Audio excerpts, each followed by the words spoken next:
So this is a new addition to my garden, and honestly, I am seriously having deja vu right now. But I'm honestly very excited about this little greenhouse, which is right next to Tomato Alley, because I got this off of Amazon, and I'm gonna get a little shaky because I don't have my gimbal with me.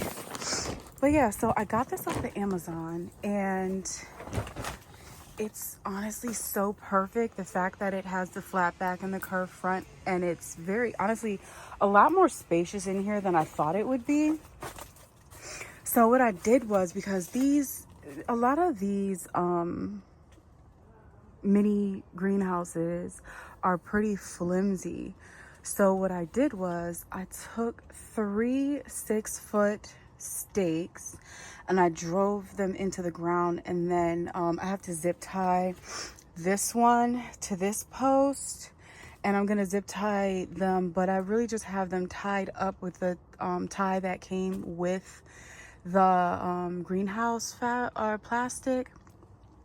So right now that's what's holding it in, just in addition to it just being wedged in there and pressing up against the back of this thing. Because when I first put it together, funny story, I was just like, okay, let me figure out how I'm gonna like put it down. And I was originally just going to use some bricks to hold it down, but yeah, the bricks were just not gonna be a thing. So I had these T-posts, which are the same T-posts that I use for my tomato area, and I just figured I'll use that. So I drove the 3 stakes in the ground after it blew over in the wind. After it blew over so easily, like within 10 minutes of me setting it up and standing back and admiring my work, it blew over. And I'm like, okay, yeah, let me get this down. So it's been a couple hours with the 3 stakes in so far. And so far, so good. It's honestly working perfectly. And I'm honestly very, very happy with this purchase. I didn't know if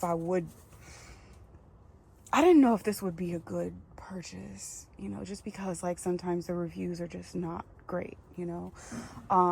So I put all the seedlings that I brought outside, actually no, all the seedlings period, I brought inside. This dahlia I just got from Lowe's yesterday. It's so pretty. I gotta find a pot for that, and I'm gonna put that up and put it on my table in the yard next to the grill. So I just have boxes down. For now, I'm going to put mulch down in here,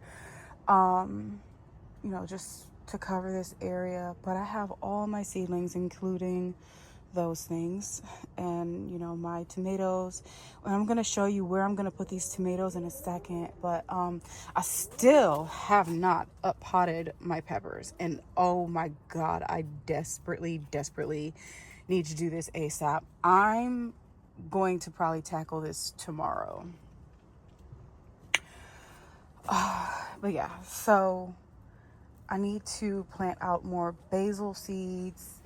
I gotta I know exactly what I'm doing with the tomatoes, but I gotta plant out the tomatoes. I have a lot of stuff that I still have yet to do, but so far it is fantastic. I'm loving it, like what's happening with this whole situation right now. As you can see, when it's unzipped, it kind of like blows out at the bottom, but that's fine. I'll just take, honestly, I'll probably put some mulch in this little lip that it has in the front. Put some mulch in there, and that weight will probably hold it down better. I'm not sure how else to keep that in place because it's going to blow in the wind, especially when this is unzipped and not holding it together. Okay, so this area here is where the second part of Tomato Alley is going to be.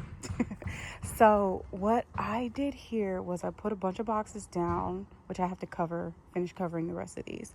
But I put a bunch of boxes down in this area, and I'm gonna take the rest of these T-posts and I'm gonna drive them in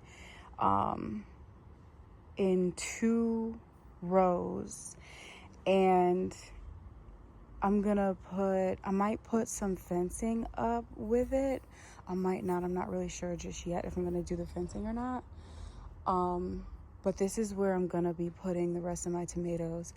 I had a couple bags of leaf mulch from last year, and I did not have enough to cover this area. Now, it's majority of it is covered up to about here is where this original leaf mulch stops.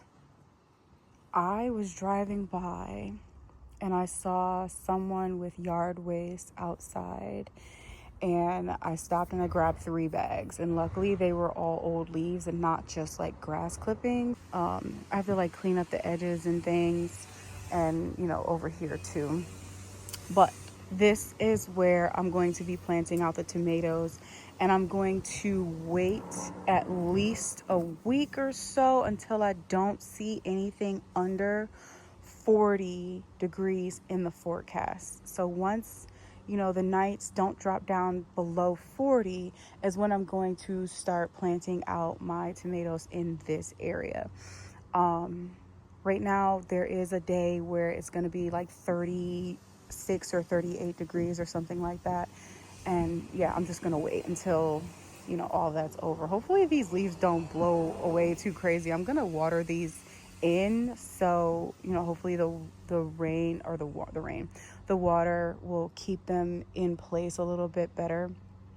But I really need to let these leaves break down as much as possible, even though it's not going to happen that much in the next 2 weeks. But I'm going to like separate the leaves out, and wherever I'm going to put the tomatoes, I'm going to put a mound of dirt and then cover back up with the leaves. And yeah, I think this is probably going to be a really good little situation for the tomato area this year. And I'm very excited. I'm very interested to see how that's going to go. But yeah.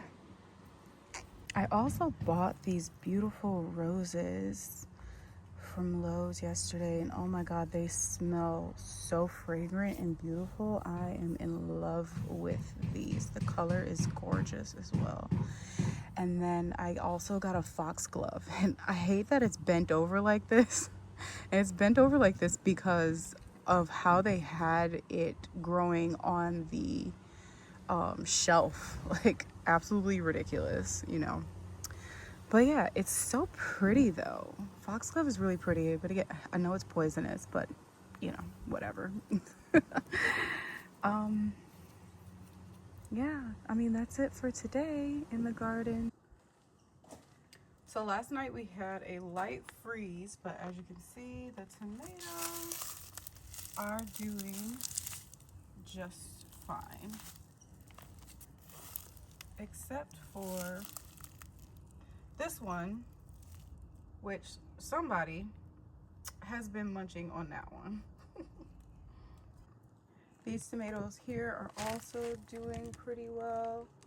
They just have a little bit of sun damage because this is a very sunny spot, but they were in the sun prior to that. I'm kind of surprised that they got sun damage like this, but it's probably because they're up against this metal raised bed, so they're probably getting a double dose of it. We'll see. I don't know. And then these are looking great, and so is all the lettuce here.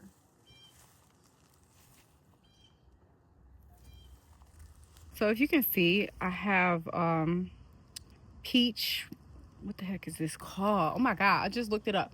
Peach leaf, it's called peach leaf curl, I believe. It's a fungal disease.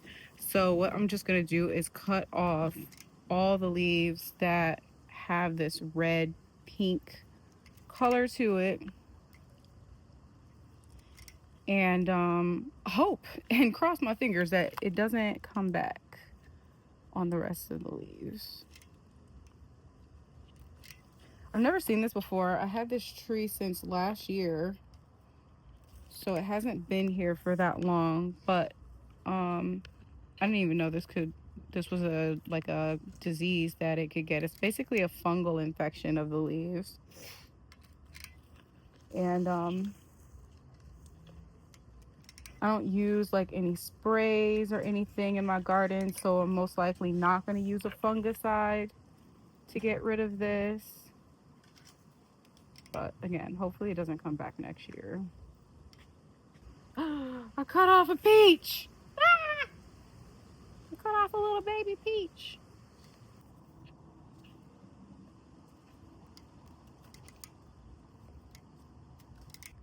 If I can find a non-toxic something that I can spray on it that doesn't harm the pollinators, that's what I'm gonna do to try to prevent this in the future, because I'm pretty sure me cutting off all the leaves like this is not going to completely get rid of the issue, because it is all over my tree and there are plenty of leaves that are pink that are like baby leaves just growing in, and I would pretty much have to cut off the entire branch in order to get rid of that.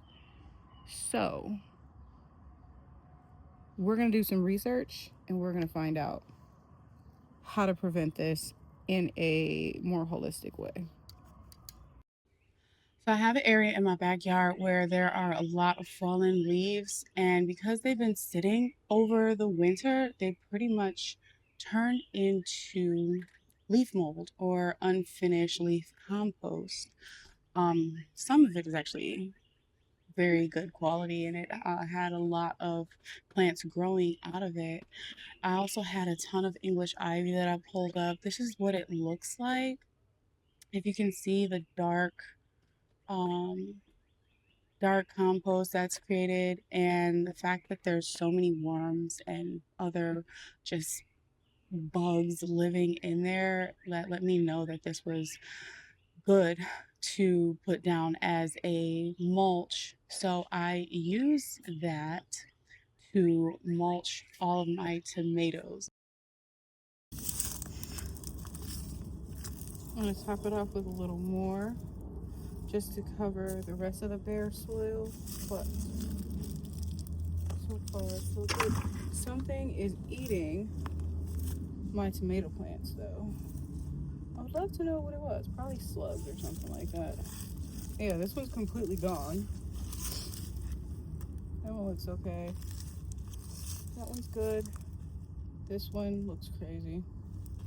And this one, there's almost nothing left. Help me. This one too. Where is the rest of it? Where is the rest of it?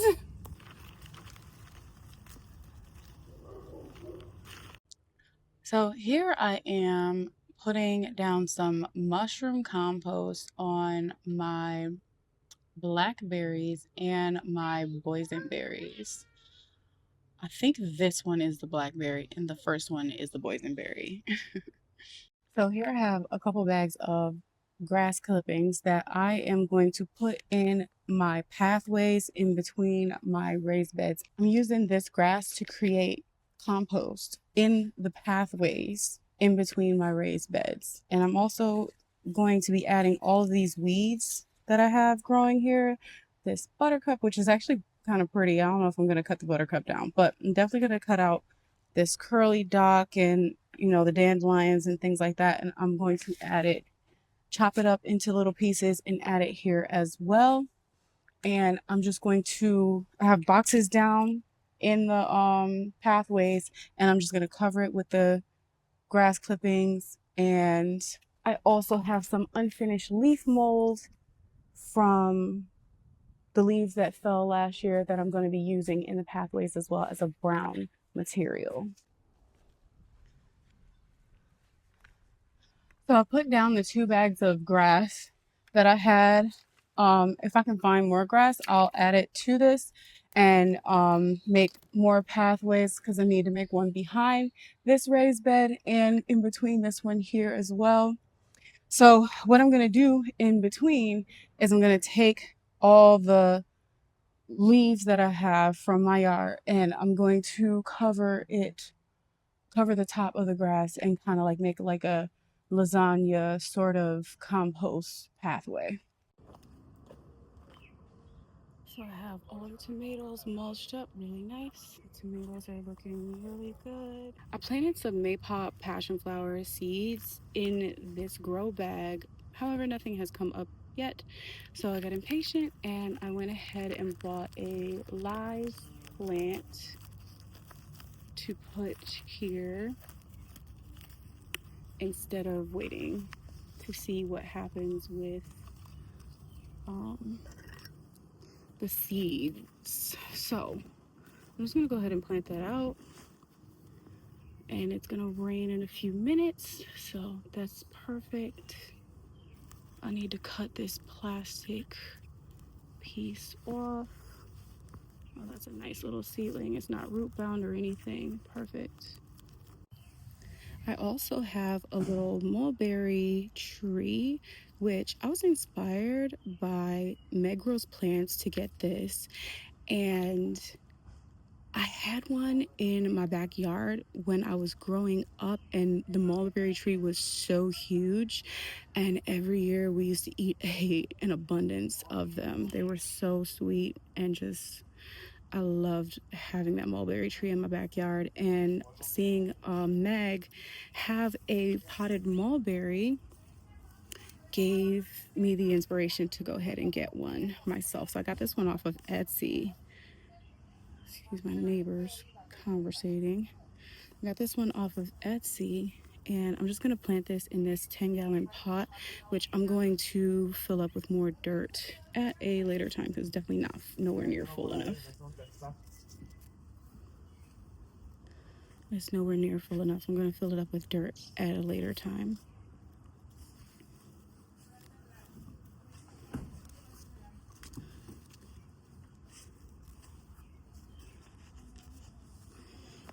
There you go. That's potted up as well. Checking on the peach tree. I don't particularly see any more of the leaf curl, so hopefully I can manage that situation. I'm gonna look up some natural remedies for it to help this tree not go through that again. But if you can see, there are so many little fuzzy peaches on here. I'm gonna have to thin them out definitely and just pick and choose the best ones to keep, and go from there. I put a ring of compost around the base of both of my fruit trees. Oh, there's a little bit of the leaf curl, and here's a little bit here too. Last year I only had 2 peaches that made it because I don't think I was properly fertilizing this tree, but this year I have been on top of the liquid fertilizer and again the compost, so we will see how well that goes. I still haven't up potted my rose bush. I need to cut this bloom. I'm gonna cut all of these blooms off actually. Oh, such a beautiful scent. My favorite kind of rose bush. I'm very happy with this one. So I'm gonna end this on the strawberries that I have growing in the cracks in the ground in my yard. The ones that grow in the cracks seem to grow better than the ones that grow in the ground, funny enough. I have some that are in grow bags that still haven't flowered, but these flowers are absolutely beautiful. So I figured why not end the video here. So it's the second week of May. Thank you so much for joining me as I'm putting together my garden for the spring. I have a ton of cleanup that I need to do, and it's been raining nonstop, and it's about to rain right now, so I am done for the day. It is Saturday, it's 70 degrees. It's such a beautiful day, but it's starting to rain. So I'm gonna go in the house. I will finish this up another day, and I will get back with another video very soon. Have a great day.